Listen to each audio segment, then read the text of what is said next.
Hello दोस्तों, नमस्कार। आप सभी का स्वागत है हमारा यूट्यूब चैनल BSR एजुकेशन पर।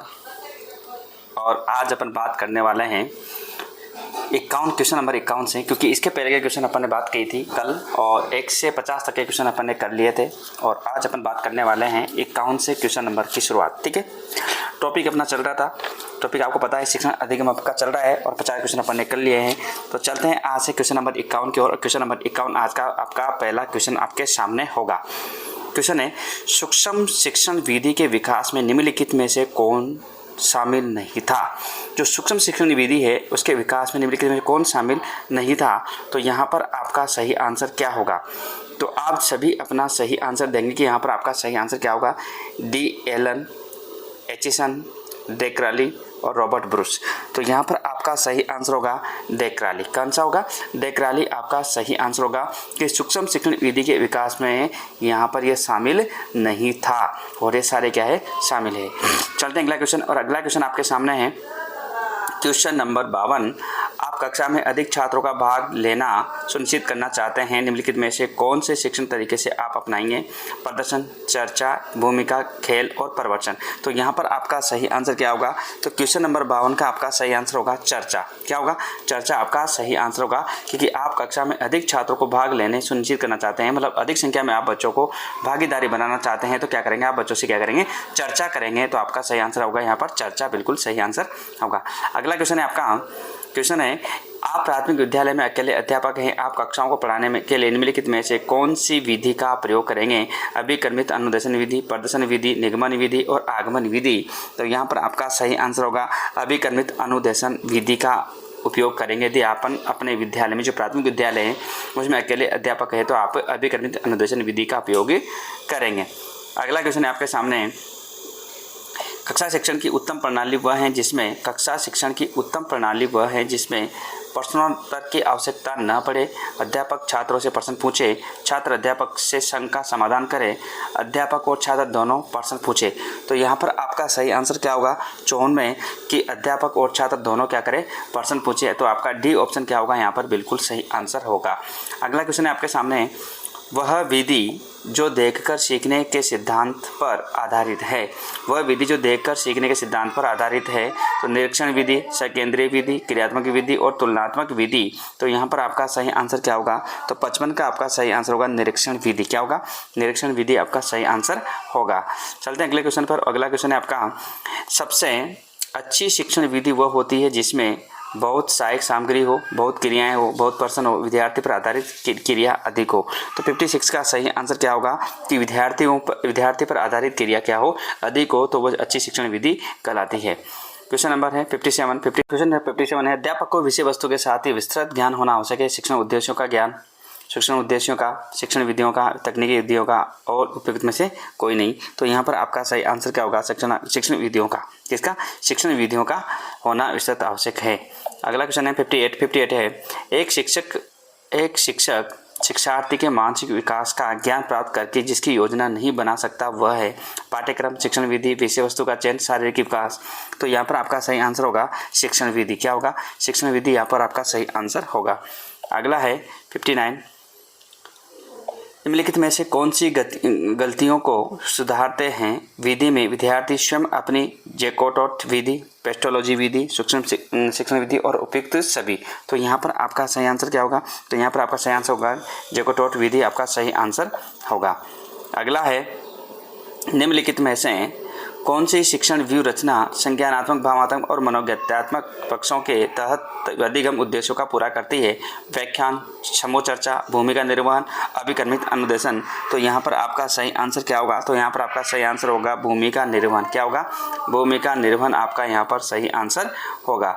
चलते हैं अगला क्वेश्चन। और अगला क्वेश्चन है आपका 61 क्वेश्चन नंबर है, शिक्षा का मुख्य उद्देश्य है भाषा कौशल का विकास, दंड, व्यक्तित्व का विकास, सामाजिक नागरिकता का विकास। तो यहाँ पर आपका सही आंसर क्या होगा।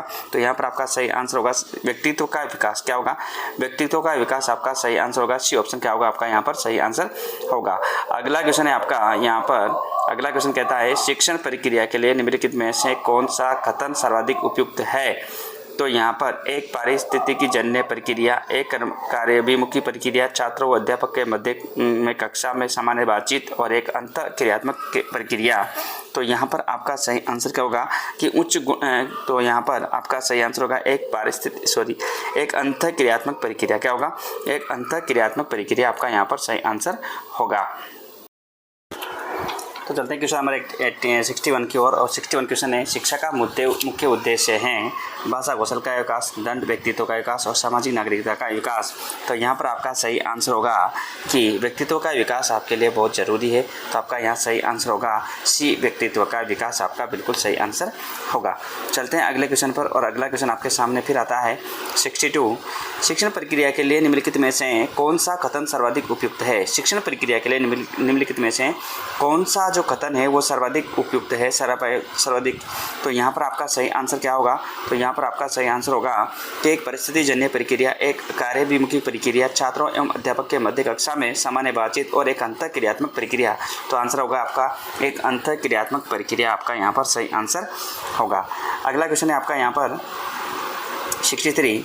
आप शिक्षण कौशल के प्रगति के लिए सर्वोच्च महत्व प्रदान करेंगे।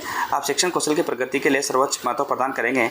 उच्च गुणवत्ता का कक्षीय शिक्षण कार्य, अधिकाधिक ट्यूशन कार्य, उत्तम पुस्तकों का लेखन, शिक्षण कार्य में पलायन। तो यहाँ पर आपका सही आंसर क्या होगा? तो यहाँ पर आपका सही आंसर होगा उच्च गुणवत्ता का कक्षीय शिक्षण कार्य आप करना पसंद करेंगे। अगला क्वेश्चन है 64। छात्रों का सर्वांगीण विकास किया जा सकता है अच्छी शिक्षण सुविधा देकर, सामाजिक दायित्व का बोध करा के, छात्रों में स्वयं के हित का ज्ञान देकर, उत्तम पुस्तक देकर। तो यहाँ पर आपका सही आंसर होगा अच्छी शिक्षण सुविधा देकर आप यहाँ पर सर्वांगीण विकास किया जा सकता है। क्वेश्चन नंबर 65 की ओर। और जटिल तथा कठिन विषय वस्तु का शिक्षण कराना चाहिए छात्रों के अनुसार, खंडों में, बाद में और बीच बीच में। तो यहाँ पर आपका सही आंसर क्या होगा कि जटिल तथा कठिन विषय का शिक्षण कराना चाहिए। तो यहाँ पर आपका सही आंसर क्या होगा? तो यहाँ पर आपका सही आंसर होगा खंडों में। किसमें? जो बात है उसको खंडों में तोड़कर उसका क्या कराना चाहिए, आपको अध्ययन कराना चाहिए, शिक्षण कराना चाहिए। अगला क्वेश्चन है, प्रभावी निर्णय निर्माण निर्भर करता है नेता पर, सदस्यों पर, नेता एवं सदस्य दोनों पर और दोनों के मध्यस्थ अंतःक्रिया पर। तो यहाँ पर आपका सही आंसर होगा कि यहाँ पर दोनों के मध्य क्या होनी चाहिए? अंतःक्रिया होनी चाहिए, इसलिए प्रभावी निर्णय निर्माण पर निर्भर करता है। अगला क्वेश्चन है, बालक के सीखने की पहचान आप कैसे करेंगे? बालक के सीखने की पहचान आपको करनी हो तो कैसे करेंगे? उसका अक्सर ज्ञान देखकर, उसके व्यवहार में परिवर्तन देखकर, उसके प्रश्न उत्तर सुनकर, उसको लिखित परीक्षा लेकर। तो यहाँ पर आपका सही आंसर होगा कि उसके व्यवहार में परिवर्तन, कि बच्चे के अंदर जो मैंने अपने शिक्षा दी है उससे उसके अंदर कितना परिवर्तन आया है, उसके व्यवहार में कितना परिवर्तन आया है, उसको देखकर अपन पहचान करेंगे कि बालक ने कितना सीखा है। अगला है, अधिगम की सफलता का प्रमुख आधार है प्रशंसा, पुरस्कार, लक्ष्य प्राप्ति को उत्कृष्ट इच्छा और नेतृत्व। तो यहाँ पर आपका सही आंसर होगा कि लक्ष्य प्राप्ति की उत्कृष्ट इच्छा आपका बिल्कुल यहाँ पर सही आंसर होगा। चलते हैं अगला क्वेश्चन। और अगला क्वेश्चन है, प्रेरणा का स्रोत निम्नलिखित में से कौन सा नहीं है? जो प्रेरणा है उसमें से का स्रोत निम्नलिखित में कौन सा नहीं है? आदत, चालक, प्रेरक और उद्दीपन। तो यहाँ पर आपका सही आंसर क्या होगा कि यहाँ पर आपका सही आंसर होगा आदत। क्या होगा? आदत यहाँ पर प्रेरणा का निम्नलिखित में से कौन सा नहीं है? तो आदत यहाँ पर नहीं है। अगला है, बालकों के सीखने पर सर्वाधिक प्रभाव पड़ता है अभिवर्धी का, प्रेरणा का, अभिव्यंजना का और स्वाभाविक प्रेरक का। तो यहाँ पर आपका सही आंसर होगा कि बालकों के सीखने पर सर्वाधिक प्रभाव पड़ता है। तो सर्वाधिक प्रभाव किसका पड़ता है? तो यहाँ पर होगा प्रेरणा का। प्रेरणा का प्रभाव बच्चों पर सर्वाधिक प्रभाव पड़ता है। अगला है, निम्नलिखित में से कौन सा दोष डाल्टन विधि का नहीं है? तो डाल्टन विधि है उसका दोष नहीं है। तो यहाँ पर जो डाल्टन विधि का दोष नहीं है, निम्नलिखित में से कौन सा नहीं है? ये एक खर्चीली विधि है, इससे छात्रों की मौखिक भाषा का विकास नहीं होता है, इसमें अध्यापकों की अधिकाधिक आवश्यकता पड़ती है, इसमें प्रयोगशालाओं की आवश्यकता नहीं होती। तो डाल्टन विधि की बात कर रहा है हाँ। तो डाल्टन विधि के यहाँ पर इसका सही आंसर क्या होगा? कौन सा दोष डाल्टन विधि का नहीं है? तो इससे छात्रों की मौखिक भाषा का विकास नहीं हो पाता है। तो आपका सही आंसर होगा बी। चलते हैं अगला क्वेश्चन 72। और 72 क्वेश्चन नंबर है, निम्नलिखित में से कौन सी विधि से बालकों की शारीरिक, मानसिक तथा सामाजिक शक्तियाँ क्रियाशील होती है? जो बच्चे की कौन सी विधि ऐसी है जो बालकों की शारीरिक, मानसिक और सामाजिक शक्तियों का क्या हो जाती है? क्रियाशील हो जाती है। तो खेल विधि है, प्रयोगशाला विधि है, किंडरगार्टन विधि है और परियोजना विधि है। तो यहाँ पर आपका सही आंसर होगा कि यहाँ पर आपका सही आंसर होगा खेल विधि के द्वारा बच्चे में शारीरिक, मानसिक और सामाजिक शक्तियों का क्या होती है? विकास होता है, क्रियाशील होती है। तो खेल विधि यहाँ पर उपयुक्त होगी। अगला क्वेश्चन है,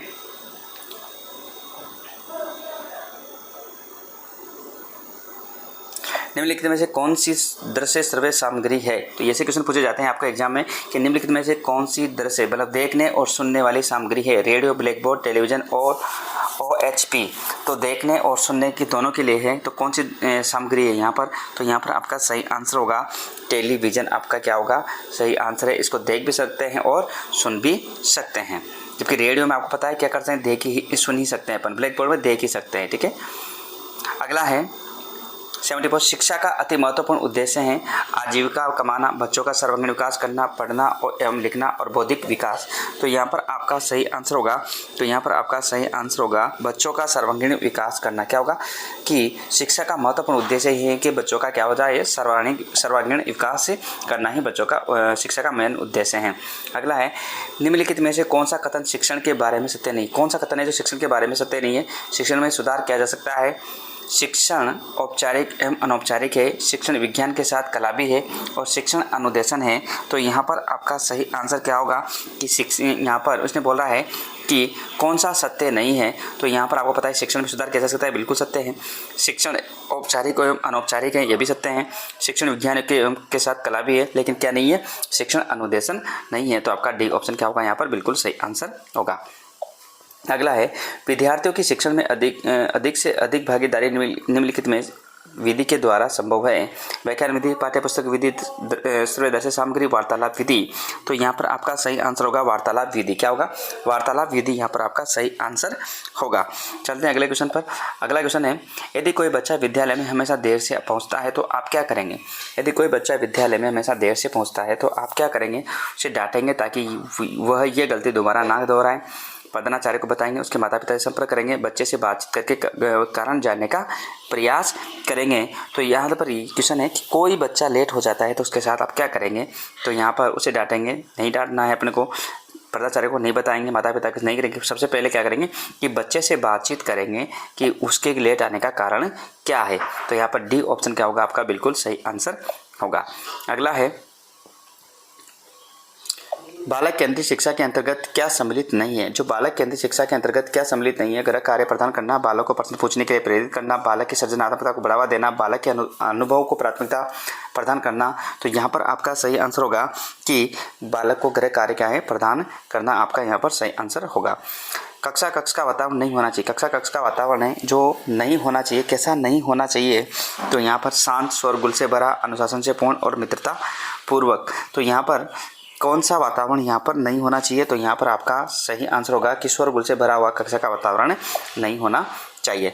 अगला क्वेश्चन है जब बच्चा कार्य करते हुए ऊबने लगता है तो ये इस बात का संकेत है कि संभवतः कार्य यांत्रिक रूप से बार बार हो रहा है। बच्चा बुद्धिमान नहीं है, बच्चे में सीखने की योग्यता नहीं है, बच्चे को अनुशासित करने की ज़रूरत है। तो यहाँ पर आपका सही आंसर होगा कि संभवतः कार्य यांत्रिक रूप से बार बार हो रहा है। बार बार बच्चा करेगा तो बच्चा क्या होगा, ऊबने लग जाता है। अगला है एक प्रभावशाली अध्यापिका होने के लिए ये महत्वपूर्ण है।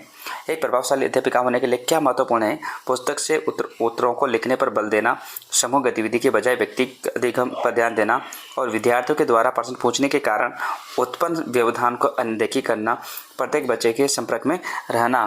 तो यहाँ पर आपका सही आंसर होगा प्रत्येक बच्चे के क्या रहे, संपर्क में रहना। तो यहाँ पर आपका सही आंसर है प्रभावशाली अध्यापिका होने के लिए सबसे सही आंसर होगा प्रत्येक बच्चे के संपर्क में रहना। डी ऑप्शन आपका क्या होगा, बिल्कुल सही है। अगला क्वेश्चन है शिक्षक की सबसे मुख्य जिम्मेदारी है कठोर अनुशासन बनाए, विद्यार्थियों को विभिन्न अधिगम शैलियों के अनुसार सीखने के मौके उपलब्ध कराना, पाठ्य योजना तैयार करना और उसके अनुसार पढ़ाना, यथा संभव क्रियाकलापों का आयोजन करना। तो यहाँ पर आपका सही आंसर होगा विद्यार्थियों के विभिन्न अधिगम शैलियों के अनुसार सीखने के मौके उपलब्ध कराना। आपका सही आंसर होगा। अगला है एक शिक्षक बच्चे द्वारा की गई छोटी छोटी गलतियों पर क्रोध प्रकट करता है। ये इंगित करता है कि एक शिक्षक बच्चे द्वारा की गई छोटी छोटी गलतियों पर क्या करता है, क्रोध प्रकट करता है। तो इसको इंगित करता है वो बच्चे का शुभचिंतक है, उसमें ज्ञान की कमी है, वह कुंठित है, वह संवेदनात्मक रूप से संतुलित नहीं है। तो यहाँ पर आपका सही आंसर होगा कि उसमें ज्ञान की कमी है। क्या है, ज्ञान की कमी। बी ऑप्शन आपका क्या होगा, बिल्कुल सही आंसर होगा, उसमें ज्ञान की कमी है। अगला है कक्षाओं में पढ़ाते समय एक शिक्षक को प्राथमिकता देनी चाहिए व्याख्यान विधि को, दत्त कार्य को, कहानी कथन को, समूह चर्चा को, तो यहाँ पर आपका सही आंसर होगा 84 का सही आंसर होगा आपका यहाँ पर कहानी तथ्य को। किसको? कहानी तथ्य को आपका सही आंसर होगा। एक अच्छे शिक्षक का सबसे महत्वपूर्ण गुण है, एक अच्छे शिक्षक का सबसे महत्वपूर्ण गुण क्या है? विषय वस्तु का पूर्ण ज्ञान, अच्छा संप्रेषण कौशल, विद्यार्थी के हित का ध्यान रखना, प्रभावी नेतृत्व का गुण। तो यहाँ पर आपका सही आंसर होगा अच्छा संप्रेषण कौशल। क्या होना चाहिए? अच्छा संप्रेषण कौशल आपका यहाँ पर होना चाहिए। ठीक है, और अगला क्वेश्चन है आपके लिए 86। एक शिक्षक को कक्षा में कार्य करना चाहिए प्रगतिशील भूमिका में, प्रभुत्ववादी भूमिका में, प्रजातांत्रिक भूमिका में, प्रभावशाली भूमिका में। तो यहाँ पर आपका सही आंसर क्या होगा? तो यहाँ पर आपका सही आंसर होगा प्रजातांत्रिक भूमिका में आपको करना चाहिए। तो ठीक है, तो मित्रों आज के अपने क्वेश्चन फिर मिलेंगे अपन नेक्स्ट वीडियो के साथ में। आज के लिए आप सभी को नमस्कार, धन्यवाद, और वीडियो को अधिक से अधिक संख्या में शेयर करें ताकि सभी का यहाँ पर फायदा